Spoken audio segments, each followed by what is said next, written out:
بسم اللہ الرحمن الرحیم. آپ دیکھ رہے ہیں چینل دی پوائنٹ میں وحید عزیز آپ سے مخاطب ہوں.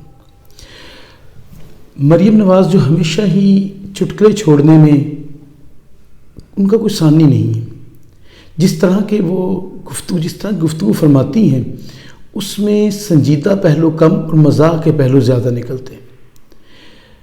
ہمیشہ سے ایسی باتیں کرتے ہیں. مسلم لیگ نواز کا اگر کسی نے آصف علی زرداری کے بعد بیڑا غرق کیا ہے تو وہ مریم نواز ہیں.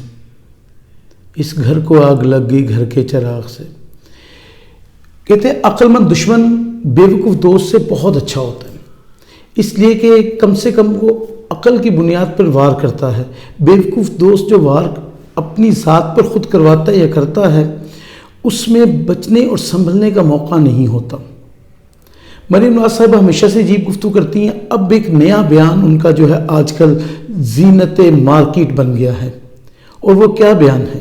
وہ بیان ہے کہ ان کے والد سابق وزیر اعظم جو یہاں سے مفرور ہیں، یا یوں کہہ لیجئے کہ 50 روپے کے اسٹامپ پیپر پہ وہ انگلینڈ میں گزشتہ 4 سال سے مقیم ہیں، انہیں زہر دیا گیا تھا. اور زہر کہاں دیا گیا؟ نیب کی کسٹڈی میں. انہوں نے تو نیب کی جیل کاٹی نہیں اس طرح کی، نیب کی قید کاٹی نہیں اس طرح کی. ان کا تو کھانا بھی گھر سے جاتا تھا، ان کے تو جوسز بھی گھر سے، چائے بھی گھر سے، برتن بھی گھر کے. تو زہر کس نے دے دیا؟ دوسری بات، اتنے عرصے بعد یہ بات یاد آئی. 4 سال میں میاں نواز شریف صاحب کو نہیں پتا چلا. اصل بات یہ ہے کہ کوئی بیانیہ نہیں بن رہا ان سے. اور یہ خاتون ساس بہو کی لڑائی کی طرح کی سیاست کرتی ہیں. تو اس لیے جو سوچتی ہیں نا، کہیں بستر پہ رات کو لیٹتی ہیں تو سوچتی ہیں، ذہن میں جو بات آتی ہے وہ اگلے دن اسے امپلیمنٹ کرنے کی کوشش کرتی ہیں اور پھر توقع رکھتی ہیں کہ لوگ اسے مان لیں. بی پاکستان کے لوگ بہت عرصہ آپ کے ہاتھ سے بے وقوف بنے رہے. آپ نے انہیں پنجابی میں کہتے ہیں رج کے بیوقوف بنایا اور با کمال بیوقوف بنایا، لیکن اتنے بیوقوف نہیں جتنے آپ نے سمجھ لیے. ہمارا لٹریسی ریٹ آپ کی کوشش کے باوجود کہ آپ نے بہت روکا، اس کے باوجود کچھ بڑھ گیا ہے. جب لٹریسی ریٹ بڑھ گیا نا تو لوگوں کا شعور بھی بہتر ہو گیا ہے. اب لوگوں کو پتہ ہے کہ مریم نواز بہترین جھوٹ بولتی ہیں اور مہارت کے ساتھ بولتی ہیں. آج آپ نے کہا زہر دے دیا گیا، بھی نیب کی کسٹڈی میں، جبکہ نواز شریف صاحب جو ہیں رہا تو کہیں اور سے ہوئے تھے. اور اس وقت تو پلیٹلیٹس آپ ایسے تھا، دنیا کی کوئی ایسی بیماری نہیں تھی جو آپ کے معالج، جو آپ کے یعنی خاندانی معالج نواز شریف کو دیکھنے والے تھے، ڈاکٹر عدنان صاحب، جو انہوں نے نا گنوائی ہو کہ یہ بیماری ہے. ڈاکٹر عدنان صاحب اس قدر کمزور ذہن کے مالک تھے، انہیں پتہ ہی نہیں تھا کہ زہر دے دیا گیا. ایک رپورٹ بھی اس بارے میں پیش نہیں کی گئی، ایک رپورٹ بھی ایسی نہیں آئی. اور آج 4 سال بعد آپ کو اچانک سے پتہ چلا کہ نواز شریف کو زہر دے دیا. خدا کا واسطہ ہے، سیاست کریں، سیاست سیکھیں، کسی سے سیکھ لیں، اور سیکھنے کے بعد جو گفتگو کریں اسے معیار پر کریں.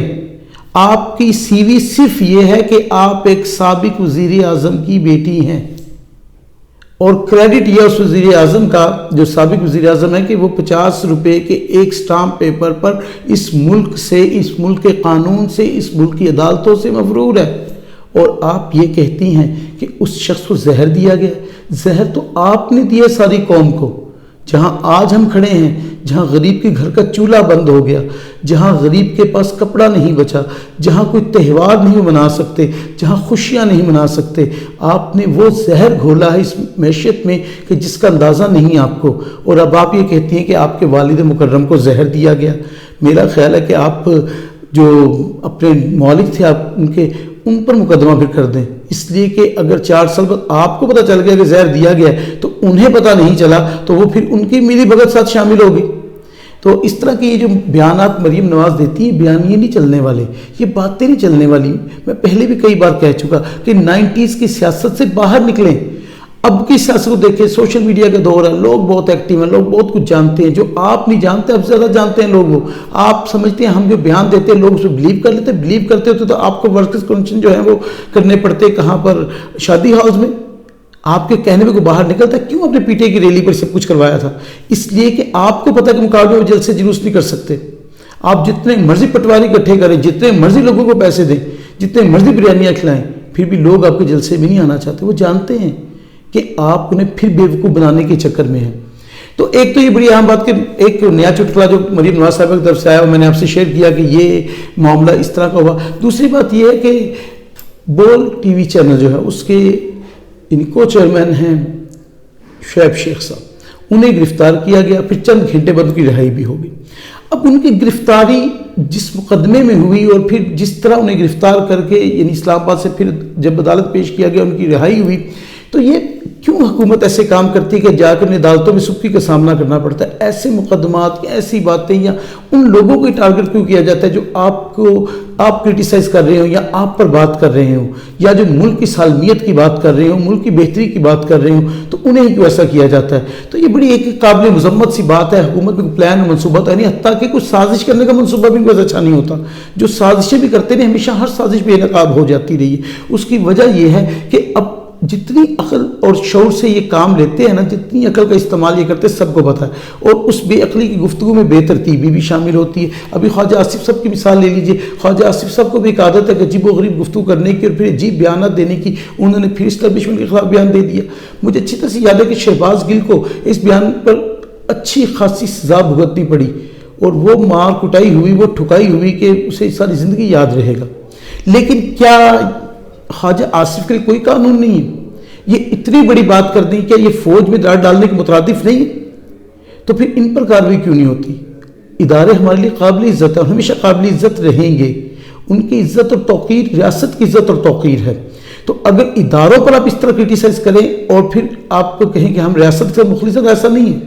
خواجہ آصف کو یقیناً اس جواب پر اس سے وضاحت بھی ہونی چاہیے اور باقاعدہ گرفتاری بھی ہونی چاہیے کہ ان کو کیسے ہمت ہوئی کہ وہ ریاستی اداروں پر جو ہے اس طرح کا یعنی بیان دے سکیں یا اس طرح کی تنقید کر سکیں۔ تنقید تو ہے ہی نہیں، یہ تو بنیادی طور پر باقاعدہ ریاست کے اس ادارے کو چھیڑنے کی کوشش کی گئی ہے جو مناسب نہیں ہے۔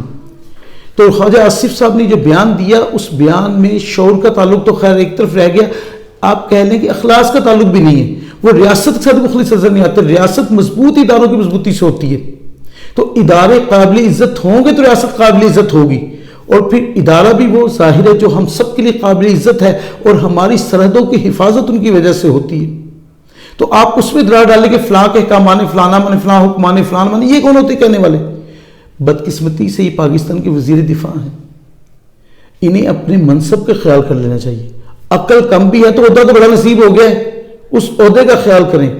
اس ڈٹائی اور بے شرمی کے ساتھ اداروں پر اس طرح کی کیچڑ نہ اچھالنے کی کوشش کریں، یہ مناسب نہیں ہے، کسی بھی طرح ریاست کے لیے مناسب نہیں ہے، اور ریاستی اداروں کو بھی چاہیے کہ اس بیان کا نوٹس لیں اور خواجہ آصف کو باقاعدہ طور پر گرفتار کرنا چاہیے تاکہ کسی دوسرے کو ریاستی اداروں پر اس طرح کی تنقید کا موقع نہ ملے۔ جو تنقید انہوں نے کی، تنقید نہیں کی، یہ دراڑ کی کوشش ہے، دوبارہ کسی کو موقع نہ ملے۔ ویڈیو اچھی لگی ہے تو چینل سبسکرائب کیجیے گا۔ انشاءاللہ ایسی کسی ویڈیو کے ساتھ ملاقات ہوگی۔ اپنا خیال رکھیے گا۔ فی امان اللہ۔